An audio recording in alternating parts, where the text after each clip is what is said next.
Okay. Mr. and Mrs. Hersey, ladies and gentlemen, on behalf of District 214, welcome to the John Hersey High School. I'd like to ask if you all rise at this time for the presentation of the colors, and would you remain standing as Mr. Jenks conducts the national anthem.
Thank you very much.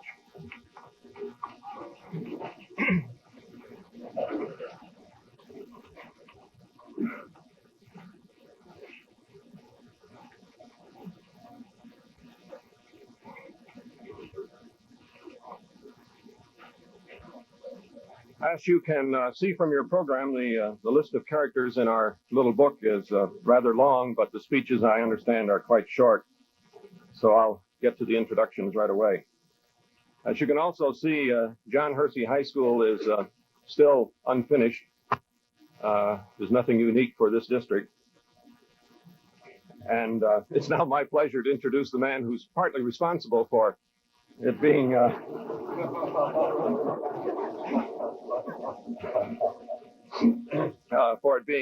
as complete as it is. Scott, if you had been here yesterday, you'd see that while the school is unfinished, there's nothing lacking in the spirit of the students. So I think you can take heart in that. I'd like to present at this time Mr. Scott Kelly, the architect.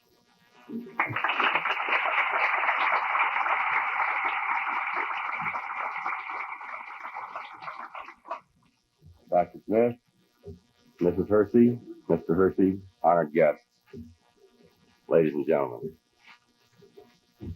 I suppose I should come back and say, just like the facilities that we have here, which are not quite finished, neither is education ever quite finished. We hope we can continue on with this good work. Can anybody hear me?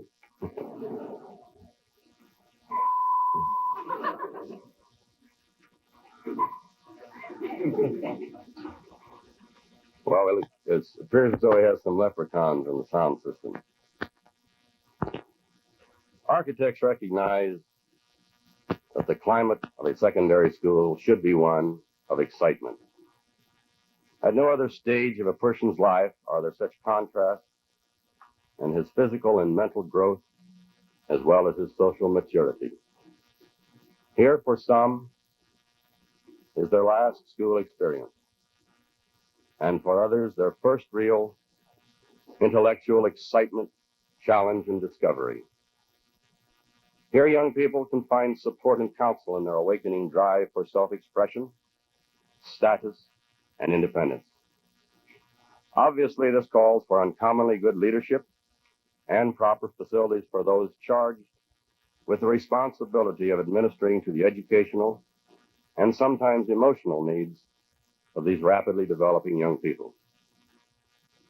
With the help of the fine administrators and teachers here in 214, we are proud to have had a part in providing the John Hersey High School with a climate where excitement and challenge can not only exist, but be encouraged. We feel that technically it is an excellent building and economically one that the taxpayer may welcome. But we are even more confident that John Hersey High School will meet the needs of young people in 214 for many years to come. Thank you.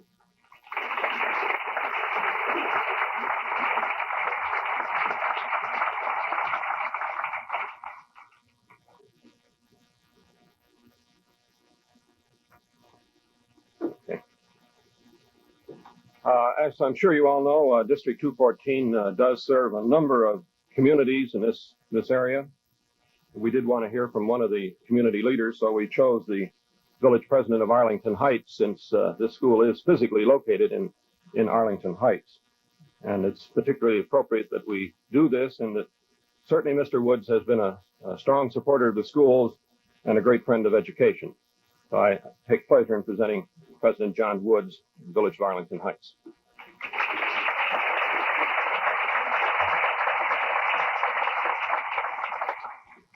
You can see how sincere his comments are. As soon as I get up, he takes my chair.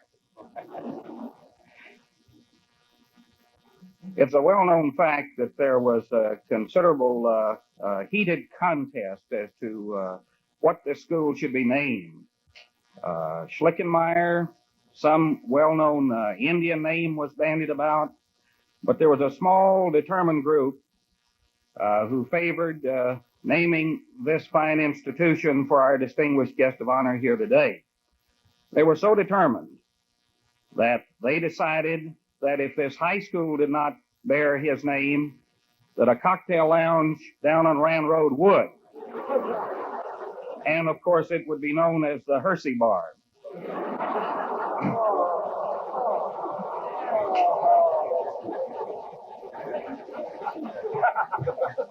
Friends of education, Arlington Heights is an important part of the dynamic Northwest community, which is one of the fastest growing areas in the nation, and it's an exciting place to live. Here in the land of Lincoln, we know that education adds to human dignity, to creative thinking, and to the progress of peace throughout the world. And so we are deeply committed to an educational system which will produce citizens capable of making significant contributions to civilization. High School District 214 is a vital part of this educational process due to the efforts of many concerned citizens. To all of our friends and neighbors here today to share this happy occasion with us, we extend a warm welcome. To our distinguished guest of honor, John Hersey, and his lovely wife, a special word of welcome and appreciation, and to the Board of Education, to the faculty, and the student body of John Hersey High School, we say good luck and best wishes for a successful future. Thank you.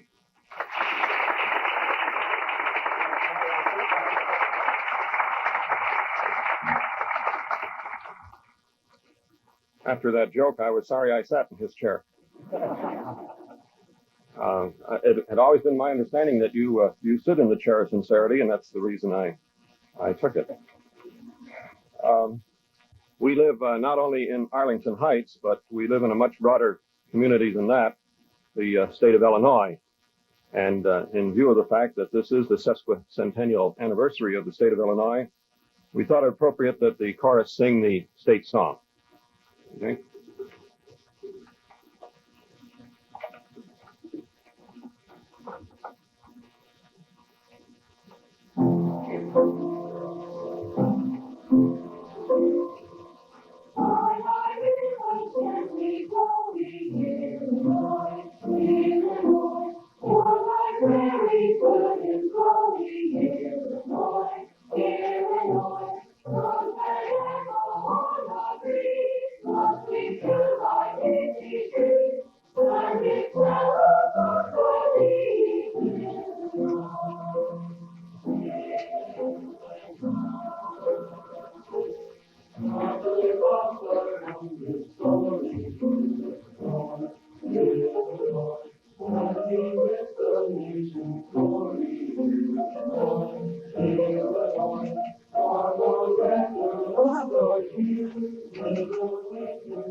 One of the great sources of strength in any high school is that comes from the role of the parents. And so we've asked the first president of the Hersey High School Teacher Parent Council to speak to us on this occasion. It's my pleasure to present to you Mr. Roger Laughlin.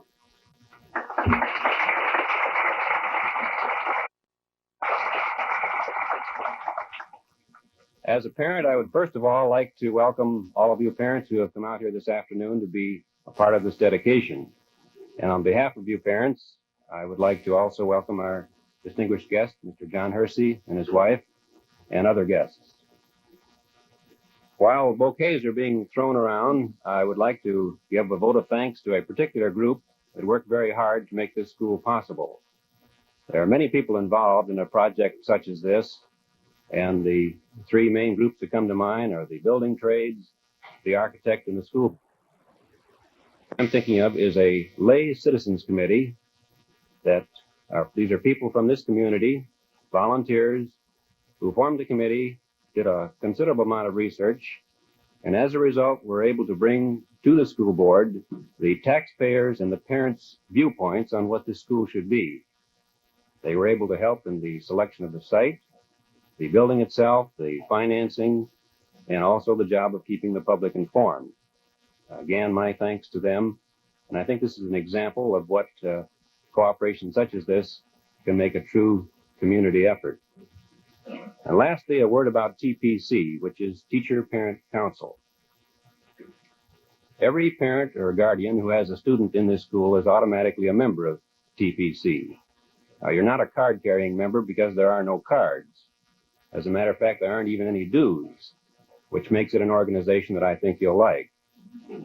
But seriously, the purpose of TPC is to interest the parents in school affairs and to help the parents and teachers get better acquainted. You'll have an opportunity to do this at the next TPC meeting, which is also our open house here on November 21st. I hope to see you all at that time. Hersey High School can boast of a very fine building, a winning football team, and an excellent staff and administration. Let's match that by becoming interested parents. Thank you.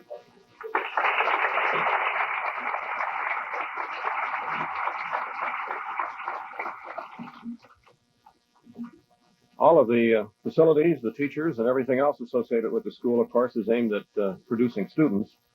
So it's now my very great pleasure to present to you an outstanding example of one of those who represents the entire student body, Mr. Michael McLean, the president of the High School Student Council. Right?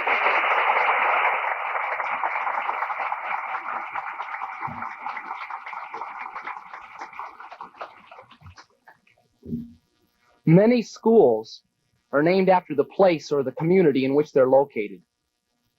But I'm glad that my school was named after a man. I'm glad that my school was named after a man like John Hersey, not because he's famous or because he's led an exciting life, but because as an author, I like to think that John Hersey fits the description which we as individuals and as a school must strive for.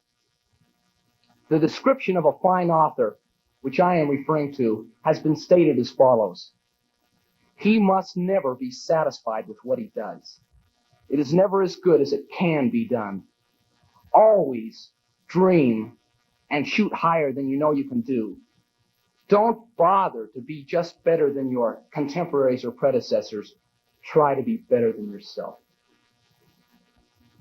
One of the fascinating things about going to Hersey High School is watching tradition being built and watching ourselves build it. We are the first students to attend this high school. Sink or swim, it depends on us. Our ideas, our enthusiasm, not that of someone of 10 or 12 or 20 years ago. Now, I'm not putting down high schools with great tradition, but I am saying as a somewhat biased student and as a youth, I don't want to fall in a rut of looking backward. We must look forward. For Hersey, there is not a past except the one which we are creating as a student body. We find ourselves looking at our former high schools not with envy or jealousy, but as a reference for some of our ideas. A combination of 3 fine District 214 high schools, plus that Hersey touch of originality, makes for one fantastic high school. This school is being dedicated today, and as representative of the students, I wish to thank the people who made it possible. Not just because this is a place where we can see our friends and have dances and be a source of many great memories, but because this mainly is a place of learning, a place where we can gain an education if as individuals we strive for one. Just as an education is only a ladder to gather fruit from the tree of knowledge, not the fruit itself, so is Hersey High School a ladder to gaining an education, not an education itself. For those of you out there who believe in Hersey High School, we're sincerely going to try to live up to your expectations. And we recognize the responsibility we have to you, Mr. Hersey, for you letting us use your name for our school. But we also recognize our responsibility to get a piece of the action, to do our own thing, and to make this world better.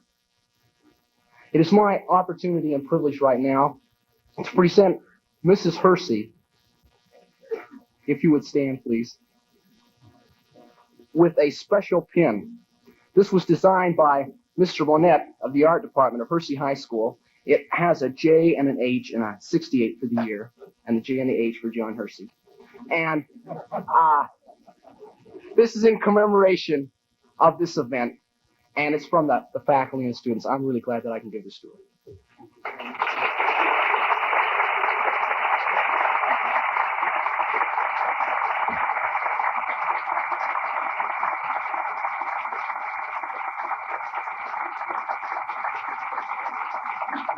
We also want Mr. Hersey to know that we will be sending him an album of the photographs of the happenings of this week, also by the students and the faculty.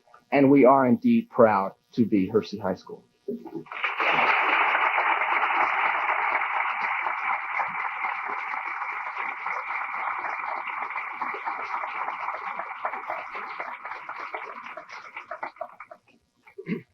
A few years ago, when Mr. Slickenmeyer retired, we were very fortunate, I think, to have an assistant superintendent who could step in and take over. And since Dr. Gilbert has taken over as our superintendent, we have opened 2 additional high schools. Elk Grove Village opened just at about the time he became superintendent. Elk Grove High School, I mean. Hersey High School, however, represents the first school over which Dr. Gilbert's had, if not complete control, at least he was here all of the time. I don't want to put any burden on your back here. I think you're all aware of the fact that District 214 is the largest high school district in the state of Illinois, and we think that it's rapidly becoming the best in the nation, if not the best.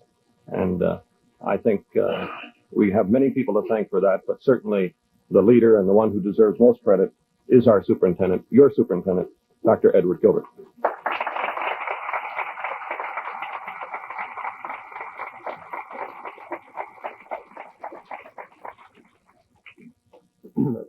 Dr. Smith,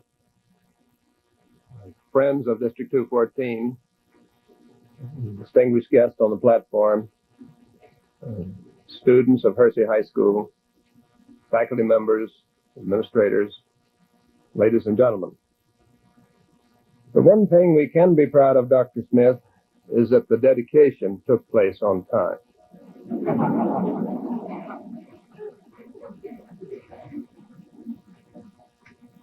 It is my privilege in this brief but very significant ceremony to introduce to you our very distinguished and honored guest today.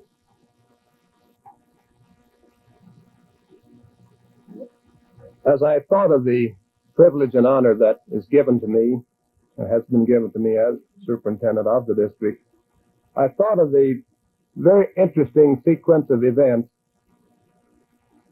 which brings to me, a farm boy from Oklahoma, this opportunity and privilege of introducing our guest for today, the son of a missionary from Tientsin, China.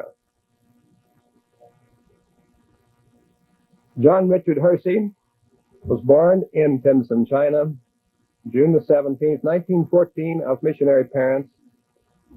And there he attended the Tientsin Grammar School and the Tientsin American School. In 1925, he moved with his family to the United States, where he attended public school in Briarcliff Manor, New York, Hotchkiss School, and then Yale College, receiving his BA degree in 1936. We understand, like a lot of us, in obtaining his college education, he was the recipient of various scholarships and earned his way through college working as a waiter, dishwasher, electrician's assistant, lifeguard, a tutor, and I'm sure many of those other kinds of jobs that many of us held when we were going through college. While at Yale, he was vice chairman and music critic for the Yale Daily News. He was a football letterman and a class officer. Following graduation, he was on a Mellon Fellowship to Clare College, Cambridge University, 1936-37. We understand that his first postgraduate job was as secretary, driver, and general all-around assistant for the famous writer Sinclair Lewis. Following his graduation from Yale, several years of journalistic activities followed. From 1937 to 1944, he was a writer, editor, and correspondent for Time. In 1939, he was a correspondent in China and Japan. In 1942, he covered the South Pacific warfare. He was a correspondent in the Mediterranean theater and the Sicilian campaign in 1943 and correspondent in Moscow in 1944-45. He was editor and correspondent for Life, 1944-45, and has been a writer for the New Yorker and other magazines from 1945 onward. However, most of his time since 1947, he has devoted to fiction. There's probably not a student in John Hersey High School who could not, Mr. Hersey, enumerate the 14 novels that you have written since 1947, so I won't do so, but will mention some that those of us who are not quite so close to your writings would certainly remember. 1944, The Bell for Adana. 1946, Hiroshima. 1950, The Wall. 1959, The War Lover. 1960, The Child Buyer. And then his latest three books, Too Far to Walk in 1966, Under the Eye of the Storm, 1967, the Algiers Motel Incident, as you know, published this year. For his writings, he has received numerous awards and special recognitions. We're all aware that in 1945, he was awarded the Pulitzer Prize for fiction. In 1950, he received the Sidney Hillman Foundation Award and was elected to the National Institute of Arts and Letters. The Howland Medal from Yale University was received in 1952. The following year, he was elected to the American Academy of Arts and Letters, the youngest member elected up to that time. Later in 1961, he received the Tuition Plan Award and the Sarah Josepha Award in 1963. Of particular interest to us in this community and the group gathered here today, of course, are his many and varied activities in the field of education. In 1945 to 50, he was a member of the Westport, Connecticut School Study Council and a member of the Westport Board of Education, 1950 to 1952. He has been a fellow at Berkeley College, Yale University since 1950, and a member of the Yale University Council Committee on the Humanities, 1951 to 1956. From 1952 to 56, he was a member of the Fairfield, Connecticut Citizen School Study Council, member of the National Citizens Commission for the Public Schools, 1954-56. He served as a consultant for the Fund for the Advancement of Education, 1954 to 56, and was chairman of the Connecticut Committee for the Gifted, 1954 to 57.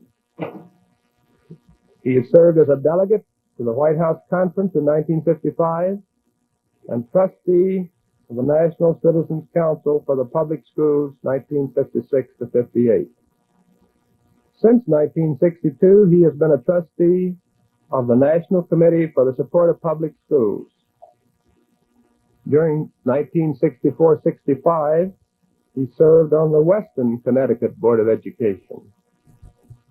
Since 1965, I think we are all aware, he has been at Yale University, where he is serving as master of one of the 12 colleges of the undergraduates of Yale, Pearson College. Mr. Hersey lists his hobbies sailing, gardening, bowling, and reading. He is married, as you can see, and is a father of 5 children.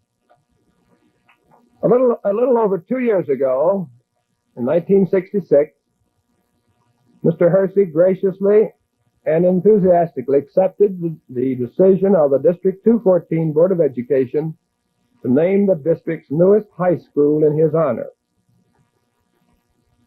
At that time, he indicated that he would be available when the time came for the dedication of the school. That time has arrived, and we have been delighted and thrilled to have both he and Mrs. Hersey with us yesterday and today. They have already won a warm spot in the hearts of all of us who have had the privilege of coming in contact with them. It is with the greatest pleasure and pride that I first present to you Mrs. John Hersey. Mrs. Hersey.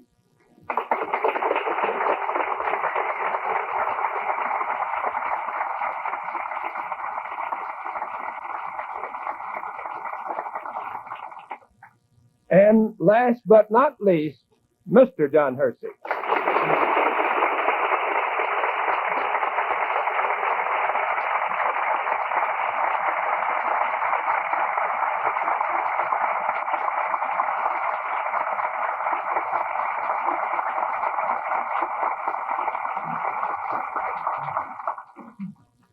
Allow me first to say a few intensely personal words. You may find it hard to believe, but I cannot think of any honor, and I have to, in my very fortunate life, and I have to include the Pulitzer Prize and honorary degrees and election to the Academy of Arts and Letters, which has such personal, private meaning for me as this one.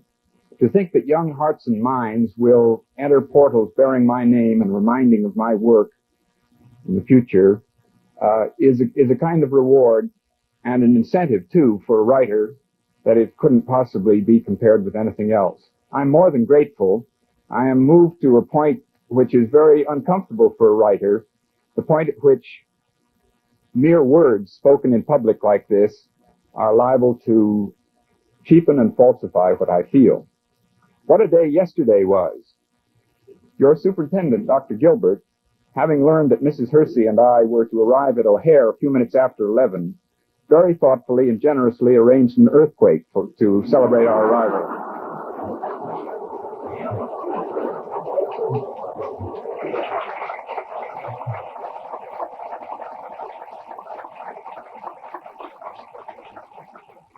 The president of your school board, Dr. Smith, arranged a police escort for our drive here, and in the exactly 7 minutes I think it took to get from O'Hare to this school, I went through more red lights than I've gone through in all the rest of my life put together.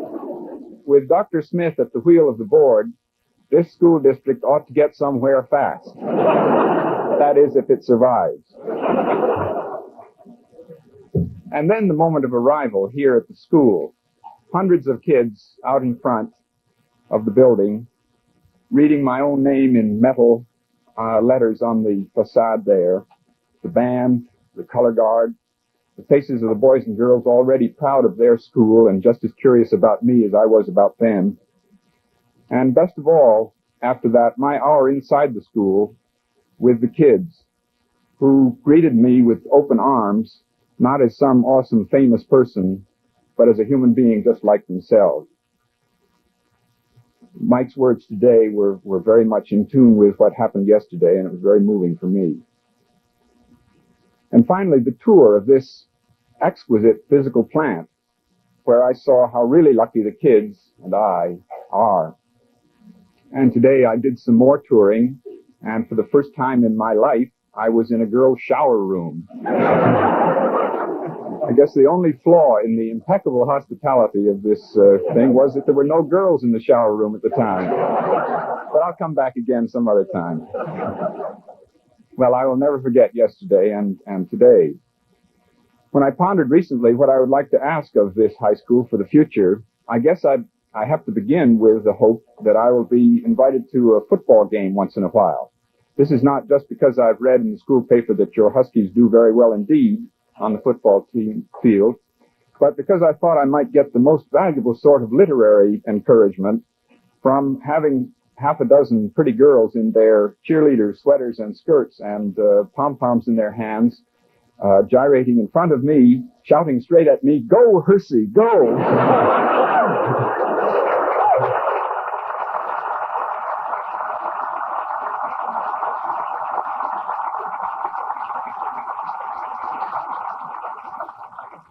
Such encouragement and the very act of naming this school for me bespeaks a gamble you've taken on me. I trust you don't ever have occasion to regret it. I should give notice here and now that I shall go on writing on controversial matters, because I believe that somewhere in the body of controversy must lie the heart of truth. That kind of truth which every child, every kid, every student, as well as every writer seeks.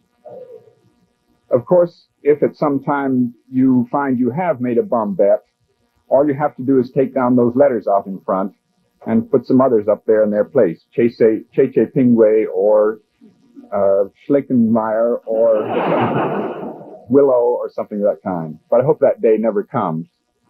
And if it does come, Mr. Woods may be pleased to know that I have a daughter, Ann Hersey, who's married a man named Almond, and a niece, Jill Hersey, who's married a man named Barr.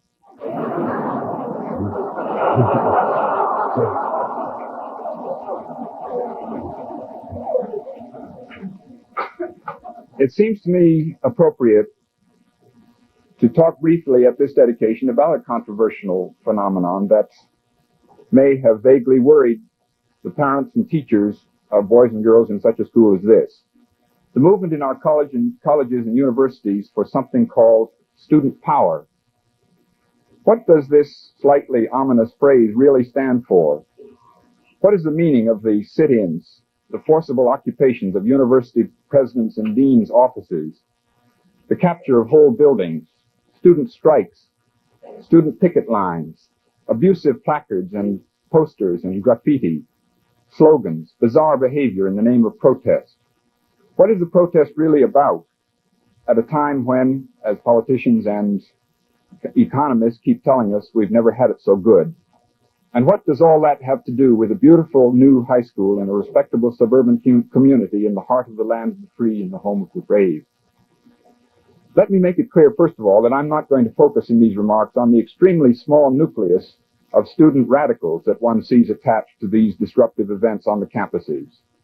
Much more significant is the far larger group of moderate students who find themselves emotionally and often actively involved in them. I speak of the very many who agree with the spirit of the protest, even though they don't march in the picket lines. There are indeed very few, even among the conservative students, to whom the phrase participatory education, in the sense of having a vital share in deciding about what sort of education is desirable and attainable these days, very few to whom the notion of such a sharing does not have a powerful appeal.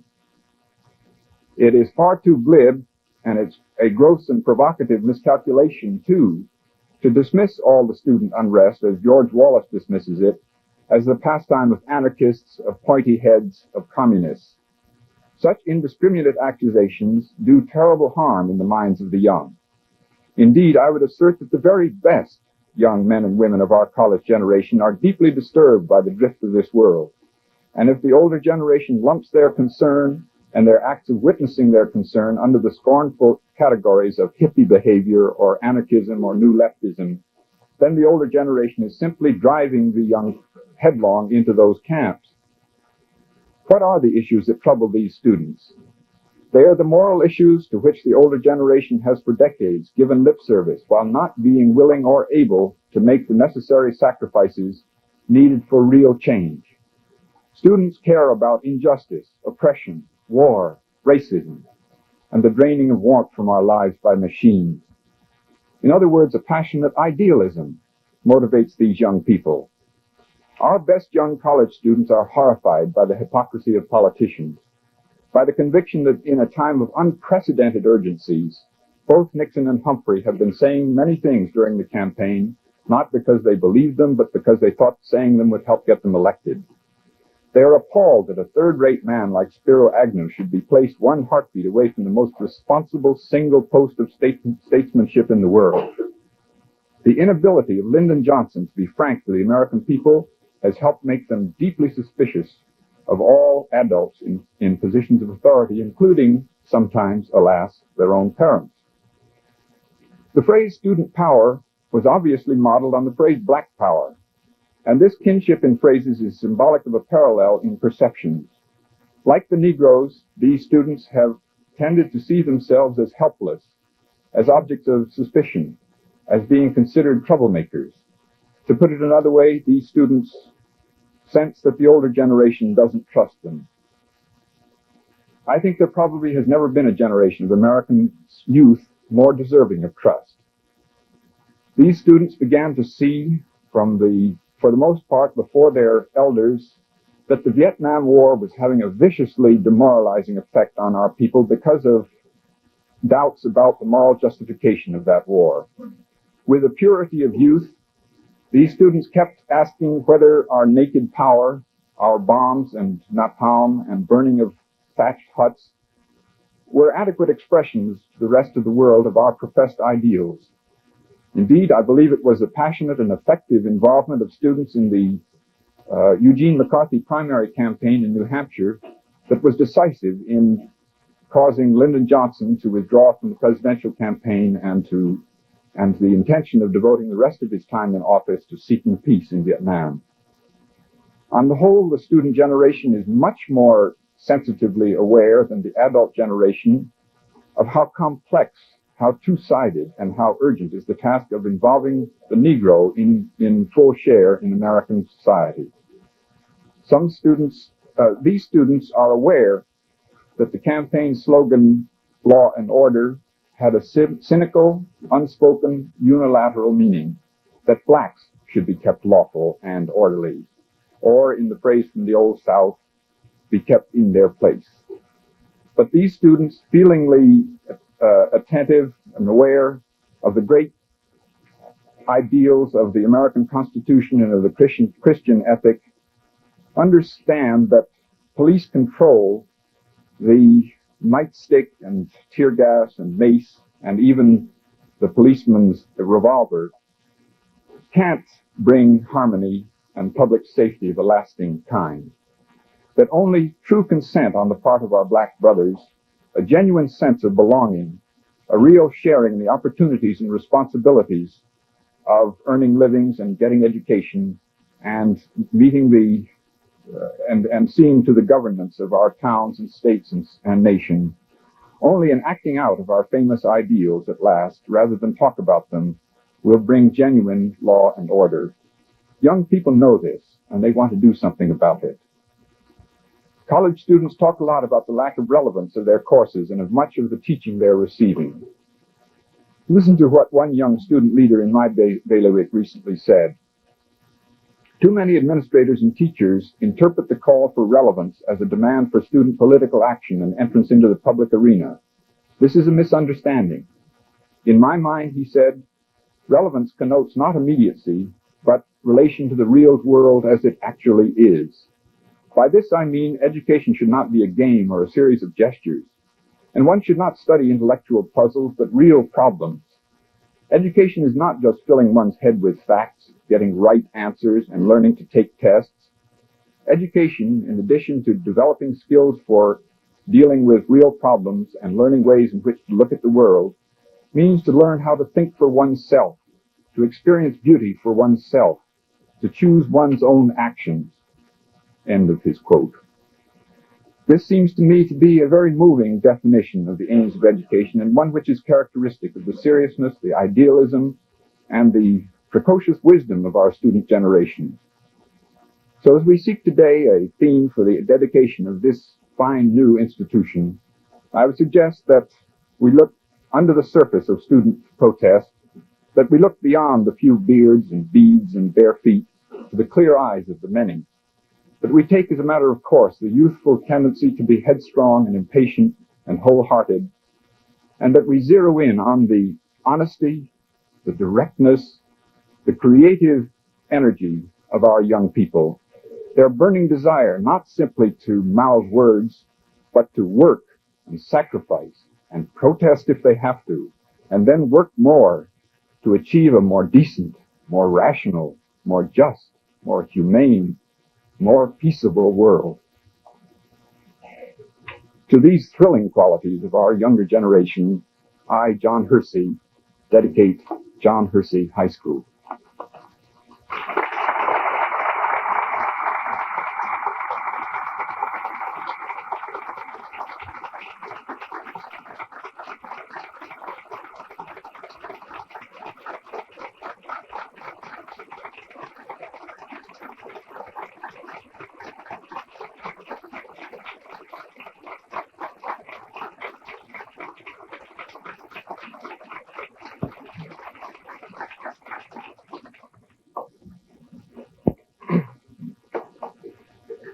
Mr.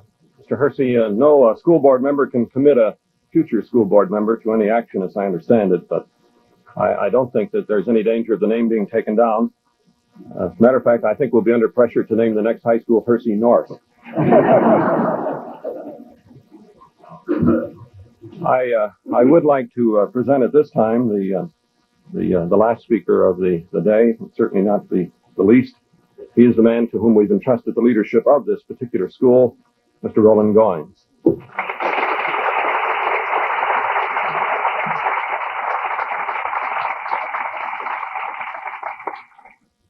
Mrs. Hersey, Mr. Hersey, fellow educators, parents, students, guests, and my old mother. It has been said that a building, a school, has a personality. And certainly after the events of this historic weekend, the personality of John Hersey will be indelibly imprinted into the bricks and mortar of this building, along with the personalities of all of us, all of you, who have participated in its planning, its construction, and its utilization. John Hersey, in a time past, once said that perhaps the most important unsolved problem in education is discovering and releasing the maximum potential of each child. We do not here lay any claim to the total solution of that problem, Mr. Hersey, but we are proud of these comprehensive facilities with all of its equipment for learning. We are proud of our students, and we have faith in them. We are proud of our faculty, and these faculty members who I feel have a very deep sense of commitment to the service of youth. And we are proud of the parents in our area, in our community, who so willingly give up their labors, the fruits of their labors, to the school. And we are proud of those in our staff who serve the school in its custodial and food services as well. Perhaps it's through this deep sense of pride that we have, through the involvement, the interaction of all, that this school community that we have here, ever move toward the type of educational program that will better serve the educational needs of our youth. Hopefully, rightfully, the end of these ceremonies today will not bring an end to the intense feelings we all share during these moments.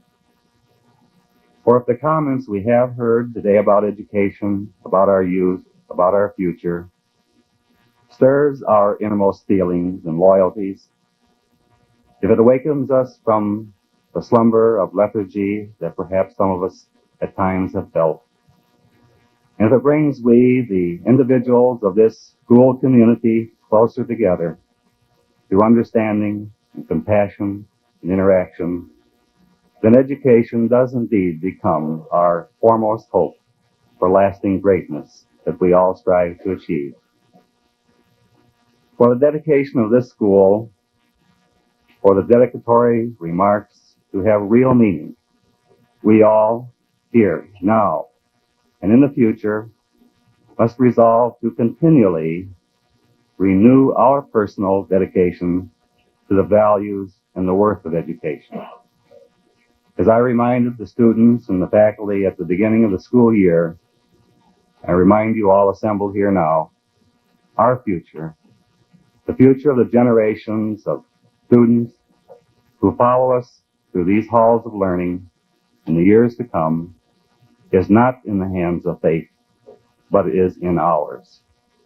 Mr. Hersey, we're proud to have you here. We're proud to have our school named for you, and words fail me anymore.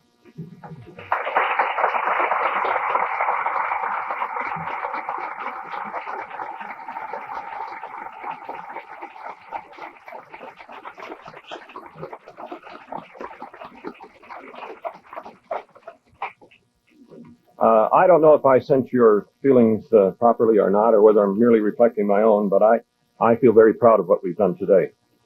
And I really wish that I could tell you it was my idea, but I can't. As a matter of fact, it was one man's idea, and I think we ought to acknowledge that. It was Jack Martin, our assistant superintendent, who gave us the inspiration to name the school after Mr. Hersey, and it was largely his work in arranging all of the arrangements that you've seen today. So I'd like at this moment to acknowledge Jack Martin's role in all of it.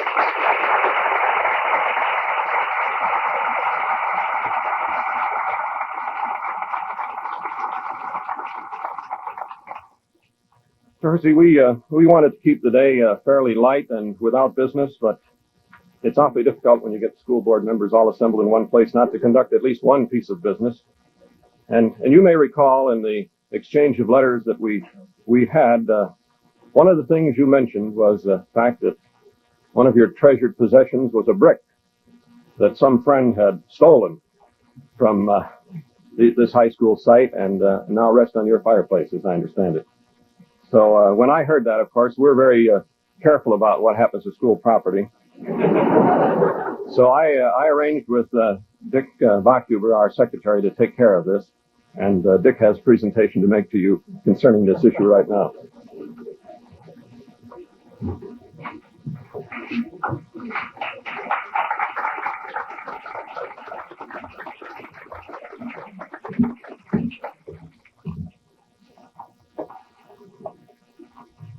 Mr. Hersey, we are deeding you one brick. And may I read it? Witness it. Whereas Township High School District 214 serves the secondary educational needs of Arlington Heights, Buffalo Grove, Elk Grove Village, Mount Prospect, Prospect Heights, Rolling Meadows, and Wheeling, and the unincorporated environs of Wheeling and Elk Grove Townships, Cook County, Illinois, all of which comprise the fastest growing area in the state of Illinois and make Township High School District 214 the largest high school district in the state of Illinois outside the city of Chicago. Whereas the citizens of this area, their elected Board of Education and school administration have constantly pursued and secured the highest educational standards and facilities, all of which are epitomized in the new John Hersey High School, 1900 East Thomas Street, Arlington Heights, Illinois. And whereas heretofore John Hersey, who so graciously lent his name to the aforesaid high school, has come into possession of one brick from said high school, but has no legal title to it.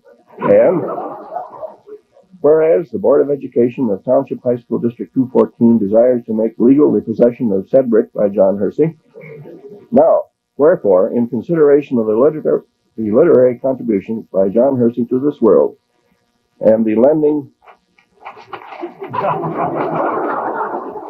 of his name to the new John Hersey High School, the receipt and sufficiency of which are hereby acknowledged, the Board of Education of Township High School District 214 conveys and warrants to John Hersey one brick from John Hersey High School, 1900 East Thomas Street, Arlington Heights, Illinois, free and clear of all taxes, covenants, and restrictions.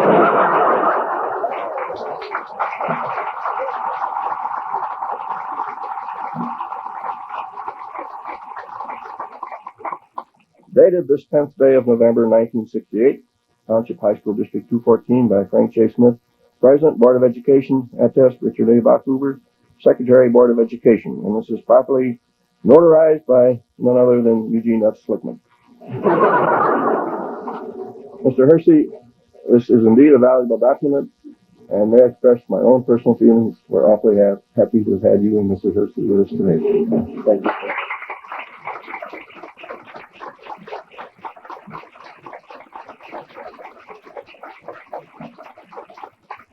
Mr. Secretary and Mr. President, I will have to consult my lawyer about this, but I think I can undertake to say that I can get you proper legal documents, and perhaps we should make it a matter of contract that I will never throw the said brick.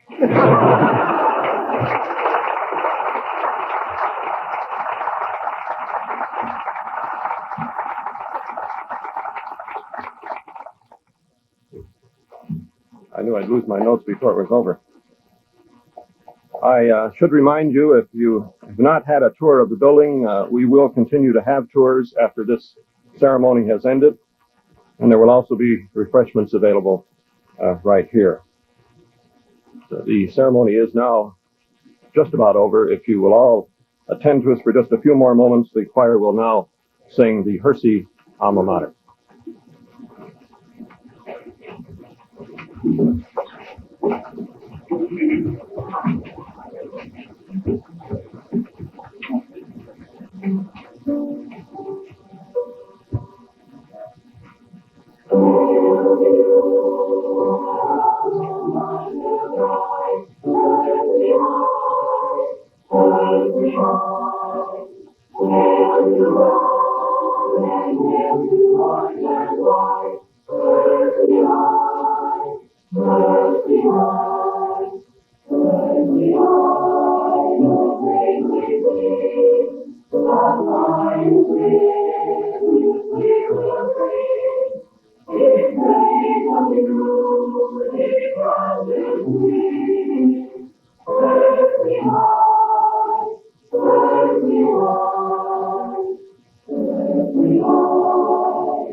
Thank you all for coming. You may eat or walk, whatever you prefer.